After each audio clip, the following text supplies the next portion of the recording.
Not Great Parents podcast. I am Not Great Parent Molly, and this is Not Great Parent Nathan. Yes, and my can is empty. I don't know why I left it on the table. That's all right. I am running low too. But we are... For those who are listening and not watching, I was referring to an actual can of Coke, not like my proverbial can is empty. my cup is not full My anymore. cup is not runneth over.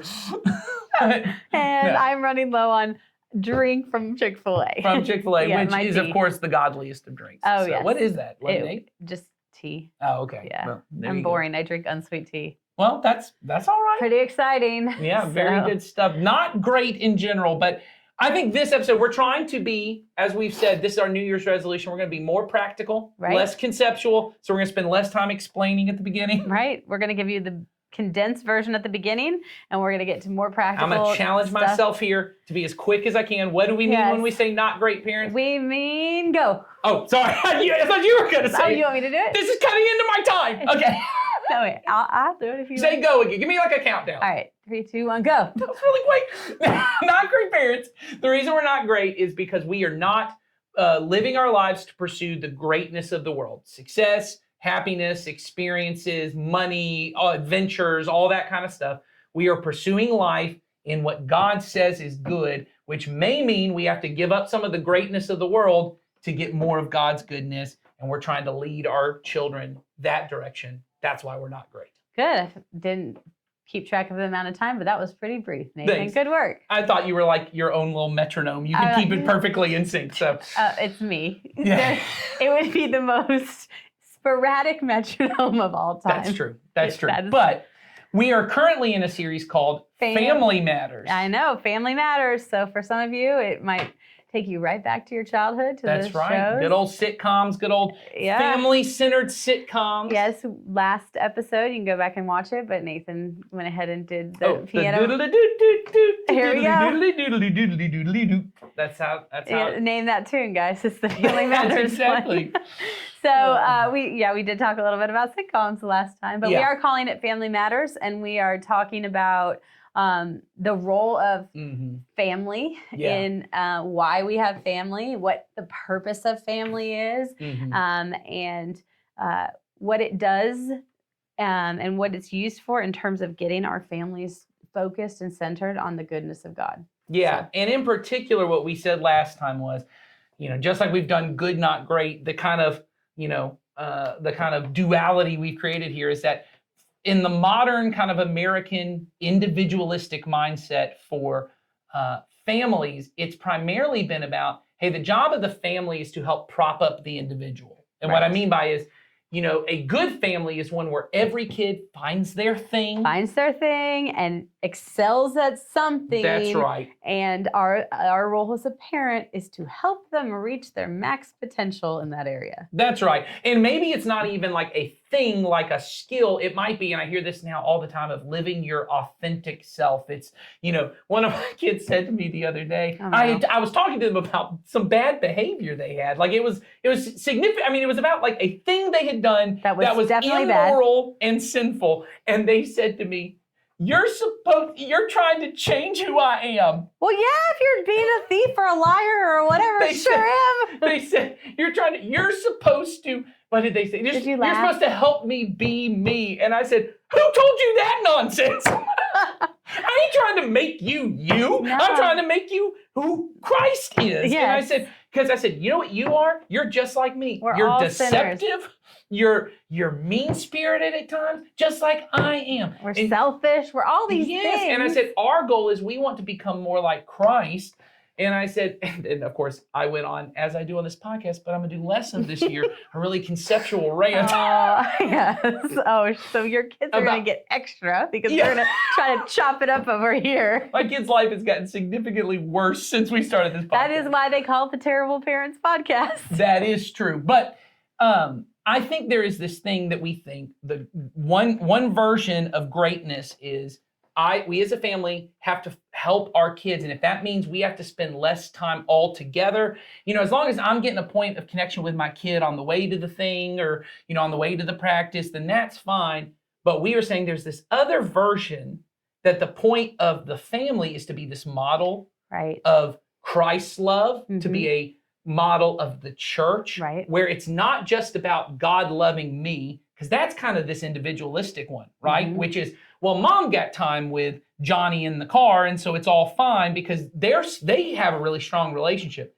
But Johnny doesn't know how to have a relationship. I don't know any kids named Johnny. I know I do. adults I have named a Johnny. nephew named Johnny. Isn't Oh, that crazy? there you go. So that Johnny. I know. That that's Johnny kind of- has no relationship with his sister or with his brother because they never spend time together.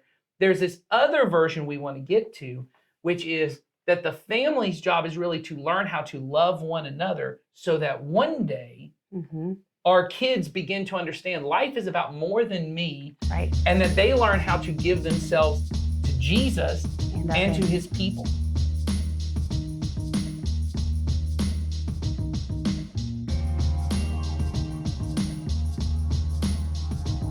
Family is a training ground for you and for your children to learn what it is to live in community and not have it be an individualistic community. That's right. That it is a community, because ultimately they're going to be in a community. We want them to choose to be in a community of believers and a community of people who love Jesus. And so part of that is giving up, this idea that everything revolves around them. That's right. So now let's talk about the church. Let's bring this into this idea Right. of how the church also is meant to exist as this kind of community. Mhm. Jesus said the church is supposed to be like a family. We've already read, I believe, in a previous episode, the story where Jesus' mother and brothers come and his sisters come to talk to him, Yes. and he says, "Who are my mother and brothers and sisters? It's whoever does the will of God." Right. Then, throughout the New Testament, the earliest believers, right, in these early churches referred to each other as brothers and sisters. And it was more than just like a friendly kind of way of talking. They believed it was something actual, because the Romans, one of the ways that they called the early church a cult was they said they have brothers and sisters. They thought they were incestuous. Oh, They because thought they their just called brothers and everybody sisters that. were marrying each other. They're like, somehow these people actually believe the person I'm married to is more like my sister Right. than she is like my wife. Talk about conceptual, right? Yeah, and everyone's like, this is weird and Ugh, creepy. so weird. But they genuinely believed this is the way we're supposed to treat one another as a family. But somehow things have primarily changed. Molly, you're a children's pastor. Mhm. I was a youth pastor for a long time, and I help our youth pastor Sawyer with a lot of stuff, and I listen to both of y'all talk. Does it feel to you that primarily that's what most parents think of when they're dropping their kids off at churches? Oh, this is time with their family. Or does it feel No. like there's some other thing No, they're wanting to I get? think there are some that do. I do think so. There are some that do, and that being here on a Sunday is an extension of their family, and it is Right. time spent with the greater family. There are a lot of people that feel like going to church is the right thing to do for whatever reason. There's like a moral And component. there's like a moral component, or maybe the parent just grew up going to church and so they want that for their kids. But really what they're thinking is, I'm going to take my kids, they're going to have a good time and not complain that they had to go. Yeah, happiness on Happiness there. They're happy. on there. They're happy. Got a good experience. Had fun. Got a good experience. They might have met some friends. Might make some Might friends. make Social. make some friends, and then they might learn something, and they might learn something, and especially if it's something about Jesus, because a lot of adults don't really feel like they're equipped or ready to teach the Bible to a child. Which I'm a children's pastor, and I don't always feel that way. Right. I don't always feel like I can sit down and tell my children things. I mean, there's a lot of stories I don't know. And that's okay. And that's okay. But I think that. But we feel that pressure. Because I think the world says everything you do, everything that's worth doing has some level of success to it. And so if you're going to do this, you have to take in this content and you become a smarter, better, whatever person because of it. And really, that isn't what it says that we need to become. We need to become more like Jesus, not we need to become more scholarly toward knowing all the Bible things. That's Now, right. there's a place and a purpose and all of those things for that. We want them to learn those things. But, in children's ministry, and I tell the leaders this, we're going to always have a story every week. But if all that was ever done in that week is the story was told in the 15 minutes and the rest of the 45 minutes was spent just playing games and connecting with each other, that is a successful week, because that connection and that learning how to be with other people in a community, that is far more important than walking out of here with a memorized Bible verse. That's really good. And I think that's a shift for a lot of us in Mhm. thinking about it. And I remember when I would do youth ministry, and I would say to our youth leaders all the time, really the two things that God has given us. And there are different ways to say this, so people don't have to come at me and go, there's a lot of different things. But Mhm. I summarize it as we have the story Mhm. and we have relationship with one another. Mhm. That what we have, and then of course the other part, and then I would always bring this would be like my big closer, right? You're a third act close, you bring, and then we have the Spirit of God dwelling within us. That, and that's obviously a huge key component. Yes. That's why it was the big closers. Ultimately, it's God that makes it work. But that the tools that we use as a church is we have to tell the story. There's no way around it. And what I mean by the story is the story of God coming to human beings to draw us into life with him. And that happens in the Old Testament and it happens in the New Testament. So whether they're telling a story about David and Goliath, or whether you're telling a story out of the life of Jesus. We did a whole year in children's ministry of the story of God, telling those stories. Right. However, we use the stories were the foundation and the backdrop for understanding compassion or understanding, getting along with your friends, these other virtues and these ideas of, okay, in my life, this is how I need to experience God through these things. And those stories are foundational and we do want them to know them. But at the end of the day, when they're walking out of here, I want them to, remember who they interacted with or what. Those are the lessons, and the relational side of it is all so important. I say this to my kids all the time. I do not come to church to learn about God. I come to church to love God by loving my brothers and sisters in Christ. That I show up to worship God and to love him by loving these other people. That's a shift. The primary reason we come to church is not informational, it is relational.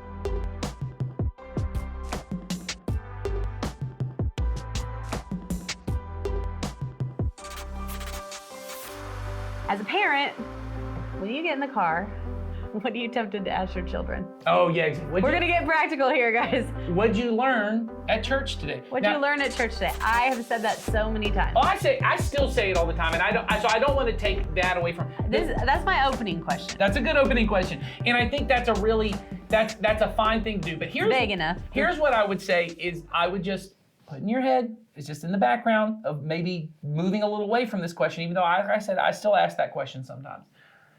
The back of your head, put in your head, what else do you ask that question at? School. You ask, what'd you learn at school today? What'd you learn at school today? And there's a way in which you turn church into another form of school, that it's about... Or some sports thing or some other thing. Sure, well, what'd you do today? What'd you learn at acting class, or what did you learn at, whatever. Yeah, so the conversation I've been trying to have over the years with my daughters has been, so who'd you see today? Who'd you spend time with today? Tell me a funny story that you and your friends had. Tell me something that happened, or what's something that Mr. So-and-so said, or Miss So-and-so said about this. I wanted to know who their teachers were. I wanted to know who are you interacting with and what happens in those interactions. Because like I said at the end of the last one, I had to tell my kids regularly, hey, you don't just come to learn about God. You are going to learn about God. That's the nature of being around it, is you're going to sit in large group, you're going to hear the stories, you're going to learn them. And that is really important. I don't want to take that away from it, because I don't want anyone to hear, hey, the teaching doesn't matter. Otherwise, a large chunk of what my job is might go away. Me too. But that's not why. Those things are, like we said before, they are foundational things. Learning the Bible is important. It is just not the thing. It's not and the story exists within the context. I see my job often in preaching as not even teaching people things. I'm trying to give context for why we do what we do as a church. I'm often trying to help people understand, hey, the reason that we have you in small groups, or the reason you should get back involved serving, or the reason you should show up to worship on Sunday, or the reason you should do this is, look at all of this in the scriptures that talks about our life together and our life with God and what gives life to those relationships. So the story matters, and you have to have those stories. Like we said, it's really all we have: the story, the Spirit, and the relationships that we build. But the relationships are critical to this. So I think asking my kids, Who'd you interact with today? Mhm. What happened? That's a good way to start shifting the Right. thing, because otherwise it feels like a quiz. Right. And I've been someone who has quizzed before. It starts with, what'd you learn today? And then I'll say, what was your story today? Yeah. And then I'll say, oh, and by the end of it, when I'm just grasping for questions, Mm-hmm. it'll be, well, who was there today? Or who was this? Mm-hmm. And that's not as important to me. Well, and so I have to just put that into my own practice. Mhm. And that's what we're challenging you all to do, is to kind of shift your mindset from church is all about learning a story Mhm. to church is about being part of the community Mhm. and interacting with other people. And Yeah. so you can ask about the story. That is absolutely fine. But Mhm. like you said, who'd you interact with today? Who was your leader today? Did you have any, did you Yes. have anything exciting happen today? What was the most fun activity you did today and why? Who'd you do that with? Because they're not doing it by themselves. They're doing That's right. everything with somebody else. Or here's another good one that I think is a good question.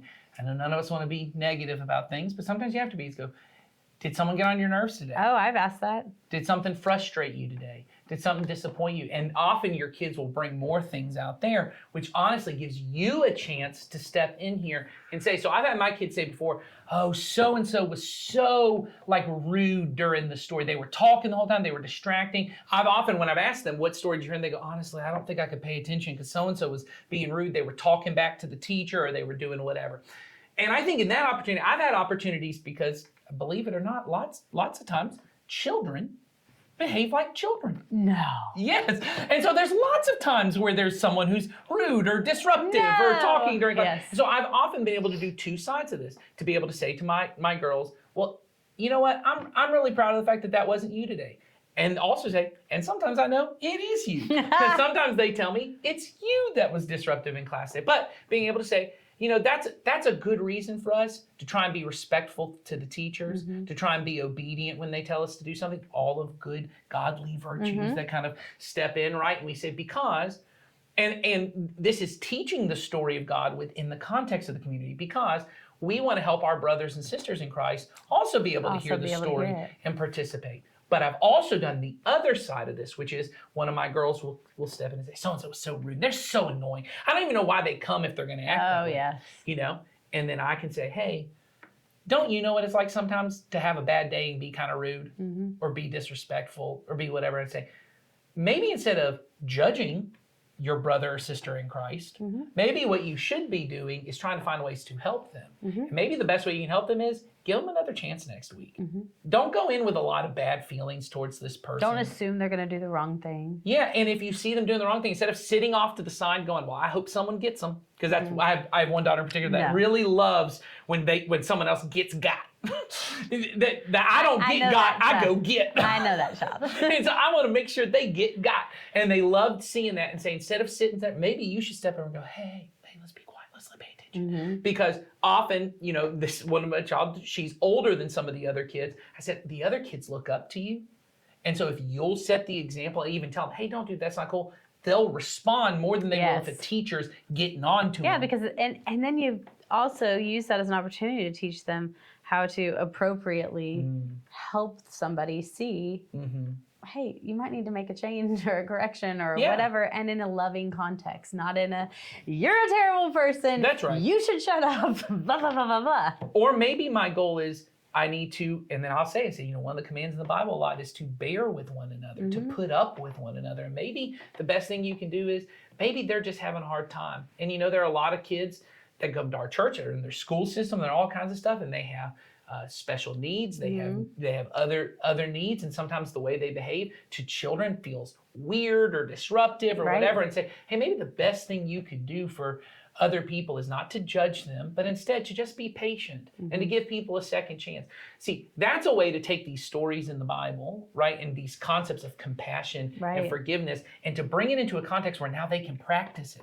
And understand it. And that next week they can come in and I'll say, hey, did so-and-so? And they go, yeah, they did, but I tried just to be patient, and one of my friends was, teasing them, but I decided to step in and step up and, all that kind of stuff. Now they have an opportunity to do those things in a context where it becomes actually relational, and they are becoming more like Christ. Right. And they're owning their own they learn to own their own behavior in those scenarios. That's right. And so that's not, because the next time they're presented with that, then they will have the opportunity to do it rather than us only telling them exactly how to do it. I remember when I was doing youth ministry often, as when you take teenagers to go do things, there would be incidents, things would happen. And by the nature of teenagers, they were so dramatic. They're dramatic and they're public and the other teenagers see it. And so, I often, because I was the principal in the situation, had to be the one to get on to them and talk to the parent and do whatever.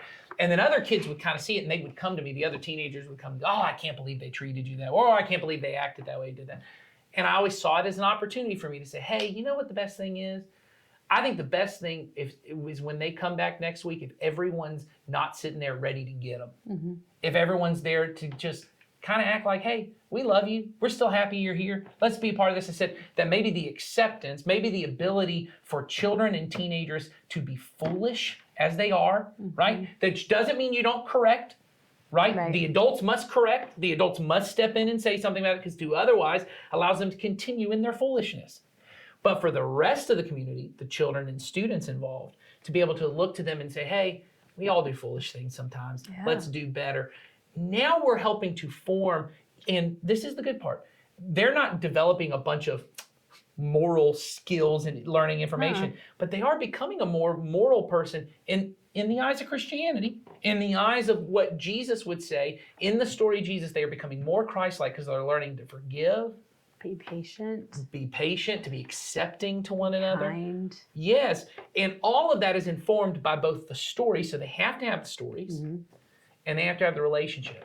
I think one key part of this is, and Molly, I know for you, I was thinking about this, now you are our children's pastor, but you've only been on staff for a couple of years now. I'm sure there were periods in your parenting where feeling like you have to talk about the Bible to your kids felt like, it was like, that shelf is a little high to reach for. Yeah. Like it feels a little, and I think there are a lot of parents that, they go, I didn't go to Bible college. I didn't, I don't know if I know all of these stories. I haven't heard all the things. So have there been times in your life where you feel like, man, having to talk about the Bible, that feels like a lot of pressure? That is something that I don't always feel confident in. I mean, I think that I look at my husband, who can recite all kinds of stuff, and he's not in ministry in the same way. Yeah. But he knows, where all these things are and stories and this and that. And like I've always said, I've got John 3:16 down pretty good. But I also feel very much, I need to forgive this person. Well, for God did so love the world. John 3:16. And there's something in there about giving. Thank you, Tim Tebow. That is basically me. Tim Tebow, Molly Parks. Tim Tebow. John 3:16, Tim Tebow. Molly Parks. But yes, it feels like pressure. Yes, it does feel like a lot of pressure to feel like, okay, child, let me pour out this story to you and relate it back to the Bible. That's hard. And it is important to know those things. And it is, we're going to talk more about that a little bit. Yeah, in a couple months, we're going to talk pretty detailed. Yeah, and we're going to teach you all how to have these kind of biblical conversations with your kids. And it isn't always easy, but it is okay to investigate it together. It is okay to say, I don't remember where this is, but we know where the Bible has stuff that relates to this. The benefit is you have Google, and you can say, Google, where does it say this? Or every teen Bible is the best, because all the kids in the teen Bibles are my favorite, because I can flip to the back and find the topic I'm looking for. Yes, and I think in particular, sorry. My children are outside of the door, and it is. They're dancing. They come by and dance. I'll say this, Google is your friend. When I was first starting out, like writing sermons and teaching teens, and I've gotten more confident now, but I would regularly go, somewhere in the Bible it says something like this. And then they pull up like 10 versions, and I'd kind of be able to read through. And that's okay. Oh, it was very helpful. I wrote many a sermon with the Google search. Nathan somewhere Martin. In the Bible it says something like this. And I was, that works. That's a good one.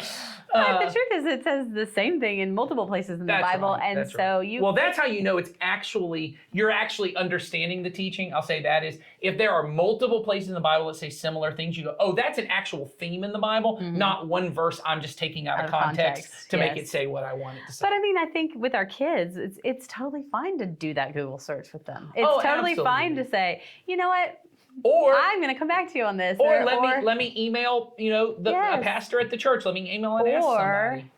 Why don't you ask your large group leader about that this week? That's a great one. We yeah. talk a lot about these other relationships in our lives, and as adults we have them, and as we want our children to have them. So, as we're talking to our children and they're asking questions and there's different scenarios, bring those other people in. They are invested in your child's life. Well, and I think so. Here's what I'll say about it feeling on the top shelf.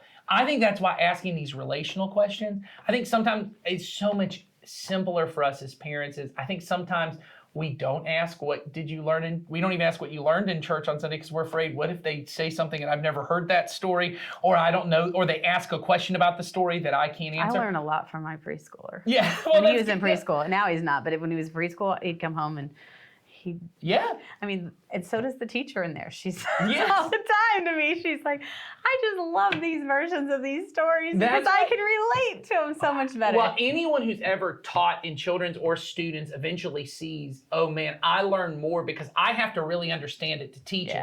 But what I was trying to say was, I think if you as a parent would go, let me take the pressure off of the Bible part. The church teachers are going to be pretty equipped to teach the Bible part. But what I can do is really help with the relational part of encouraging them, and not just with their friends, but as you said, with these adults. I really try to know who are my kids' teachers, not so like, I want to know who's in there teaching stuff. Yeah. It's so that I can be able to really lift them up. I'm the hype man for Mr. Joe who teaches my kids. And Joe in return is the hype man for you as the parent. And it's not, and that's what it means to be in the community. Mr. Joe is actually a teacher. I realized after I said it, it might have sounded like I was saying little Johnny. No. Mr. Joe is awesome. And one of your child's teachers. Yes. And it is, like you're saying, you hype Mr. Joe up, and all of a sudden your daughter feels like, that is enough. Yes. And not only do I already know I think Mr. Joe's cool, my dad thinks Mr. Joe's great too. So that even becomes a safer place. And then me as a parent,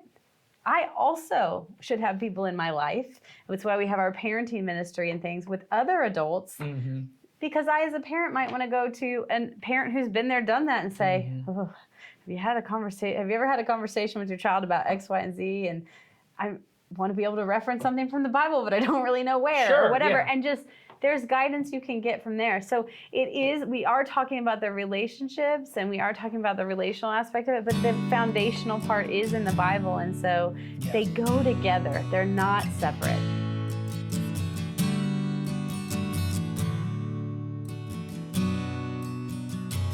Last week at Christmas in Coweta, it was so cool because your oldest daughter was serving in a new way. And, I thought it was so cool to see her at a table with a number of people. Yes. And I know, because we talked about it during the week, that she was going to do this for the first time. And you were wanting to make sure there was options for her of who she could be with, what other adults she could be with. Because you are very relational and you had been asked to walk with the families. And that isn't necessarily the same. And no one wants me gift wrapping. Right. No one wants you gift wrapping. Or me. Yes. Talking, yes. Gift wrapping, not necessarily. But I think that, it was cool because God's gifted you and your daughter with different skills. Mm-hmm. And this was useful to the church. Both useful to the church and in serving others. Mm-hmm. And God, made sure that there was ways that he could use both of you. And what was so cool to see with her was that she was at this table interacting with other people. And that I know, because you had talked to me about it, that there were multiple tables she could have been at with the different people she had already had existing relationships with that she would have been comfortable with. They would have been happy to have her there. And the cool thing is seeing that you guys were serving together as brothers and sisters in Christ. Right. But that it wasn't you and her right there together doing it and serving, it was now all of a sudden shoulder to shoulder in the working towards this greater good of God Mm-hmm. with the skills and with the gifts and talents that He had gifted each one of you, and you Yes. guys got to both put those things into place along with a lot of other people Mm-hmm. and do God's work. And so it's cool to go from, when you start taking it out of the family context into the bigger church context. And it was really cool to see it because I also have a relationship with her and came to her table. And I remember stopping and thinking it was very cool to see her just doing, just rapping and taking Being charge one a of the little bit adults, and yes. laughing with some of the teenagers. And then she Yes. criticized my rapping, but that's fine. I didn't take it too Yes. personally, but she wasn't being mean about it. She No. was just like, oh yeah, that's not good for you. Well, because she felt in that situation, I'm just another, in this situation, though she was probably the youngest person in the room rapping, she goes, I am an equal part of this She church was. and what's going on. And it allowed me, instead of being the father in the situation, I could just, as we said, be brother, sister in Christ in this relationship and watch other adults influence her, guide her, kind of correct her along the way, and then encourage her and say, man, you're doing awesome. And the amount of adults in our church who came to me and said, man, I was so impressed it with your was daughter. awesome to see. Was just amazing. And I think about for so many parents in our church, especially if you've got teenagers, man, if you could get them involved in our First Saturday opportunities All and these right. other opportunities where you could be there, because at First Saturday we allow the parents to be there, but you could see them interacting with other adults in the church, it would get you to start to catch this glimpse of, man, this is what our family could be a lot bigger than just the 4 people in our nuclear family. It Right. could be this whole church family. And that there's a way in which, as they graduate and they get older, our relationships shift and it becomes more shoulder to shoulder, And so, anyway, I just think it's this beautiful thing, and we want to really try and help. As I can see Molly's kids outside, ready for us to be done, coming in and Yes. dancing. As we're kind of moving on in this series, for us to begin to see, hey, your job as the parent really is to try and figure out, hey, how can I be a model Right. of life with God, and then when I bring them to church, how can we help to emphasize those relationships Yes. there? And help our children experience God through those shoulder to shoulder things, because now your oldest daughter has a new confidence that That's she right. is also a contributor to the kingdom of God, and she now has this belief in herself that she can make an impact on other people's lives because she That's right. stood there and saw it on repeat That's right. as she interacted with other people. So it was a really cool thing to see. And I think, as parents, we all have that opportunity in one way or another. So this week, we definitely want you guys to Yeah, I think your homework. Your homework is, going back to these questions, right? And sort of Right. going back to making sure that the relational side Yeah, is do you know the names of all the teachers Yes. or student leaders? who's interacting with your kids. And I know we talked about that last year some too, but that is really important. Who's interacting with your children? Do you know their friends? Who are their friends? Who they have relationships with? Who's the kid they can't stand? What irritates them? Yes. Who's Yeah. the kid they can't stand? And what brings them life when they come here? Like, what That's is right. it that's great about being here? Yes. And really, if this is what matters, then those would be the questions you would want to be asking your child. So That's right. just start thinking outside the box on that and just start thinking more questions about relationships. And if you have anything you want to talk to us about, we want to hear from you. So there is a link in the show Yep. notes. You can send us comments, questions, anything that you want us to hear. Maybe just a hi. We're out Yeah. there. I said death threats last time, but if And I Molly didn't was, like that. Molly was I don't want frightened. to. Yeah, I didn't So like that. we should not do that. But yeah, questions, things that you want us like to us talk to talk about. about. Yeah. So All right. Well, you have a great week, and we'll see you next week.